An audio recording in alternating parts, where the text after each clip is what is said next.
Hi అండి, నేను మీ సరిత చేతి వంటలోకి స్వాగతం. ఇంట్లో కూరగాయలు ఏమీ లేనప్పుడు తక్కువ టైంలో ఎంతో టేస్టీగా ఉండే ఈ ఆనియన్ కర్రీ ఎలా చేయాలో ఈ వీడియోలో చూపించబోతున్నాను. ఇలాంటి టేస్టీ రెసిపీస్ చూడాలనుకుంటే ఇప్పుడే నా ఛానల్ ని సబ్స్క్రైబ్ చేసుకోండి. ముందుగా స్టవ్ ఆన్ చేసి కడాయి పెట్టుకుందాం. ఇందులో 4 టేబుల్ స్పూన్ ఆయిల్ యాడ్ చేసుకుందాం.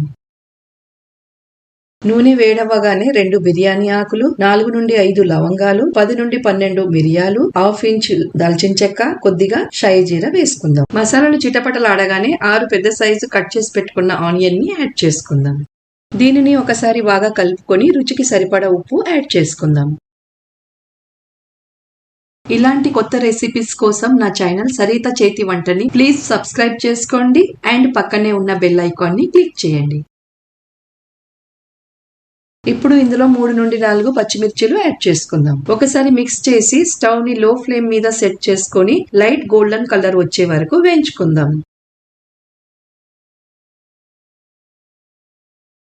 చూడండి, ఆనియన్ కలర్ చేంజ్ అయింది. దీనిని ఒకసారి కలుపుకొని 1 టీ స్పూన్ అల్లం వెల్లుల్లి పేస్ట్ యాడ్ చేసుకుందాం. అల్లం వెల్లుల్లి పేస్ట్ పచ్చివాసన పోయేంత వరకు బాగా వేయించుకుందాం. దీనిని 2 నిమిషాల పాటు లో ఫ్లేమ్ మీద ఉడికించుకుందాం. అల్లం వెల్లుల్లి పేస్ట్ పచ్చివాసన పోయిన తర్వాత 2 రెమ్మల కరివేపాకు యాడ్ చేసుకుందాం. దీంట్లో 1/2 టీ స్పూన్ పసుపు వేసుకొని బాగా మిక్స్ చేసుకుందాం.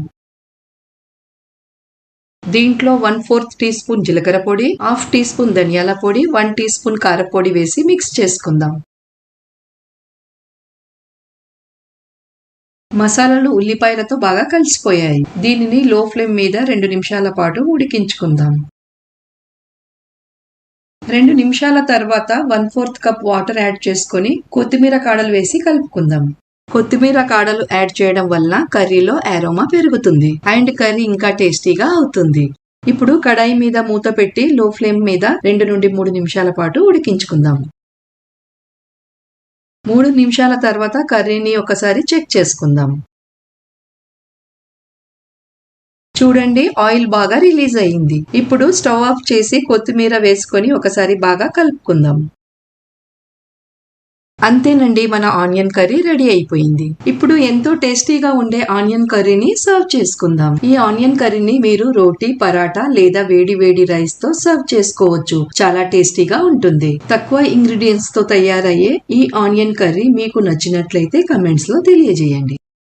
మళ్ళీ కలుద్దాం ఒక కొత్త రెసిపీతో. అప్పటి వరకు ఈ వీడియోని లైక్ చేయండి, షేర్ చేయండి అండ్ నా ఛానల్ సరిత చేతి వంటని సబ్స్క్రైబ్ చేసుకోండి. Thanks for watching.